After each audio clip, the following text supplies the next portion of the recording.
ऐसे पक्षी जिनकी आवाज सुनकर Guys, आपके ये होश उड़ कुछ जाएंगे। ऐसे तो अभी इस पक्षी वीडियो को लाइक और जिसका आवाज सब्सक्राइब सुन के कर दो आप अगर चौंक आप अपनी जाओगे। मॉम से प्यार करते हो तो, नहीं तो ये मकड़ी आपको काट लेगी। Number 1, black collar starling. इस पक्षी की आवाज सुनने पर ऐसा लगेगा जैसे कोई छोटा बच्चा जोर जोर से रो रहा हो।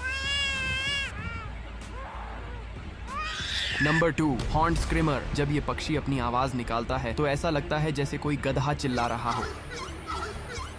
नंबर 3, कैसोबेरी। कैसोबेरी की आवाज सुनने पर ऐसा लगेगा किसी ने भोपू बजा दिया हो।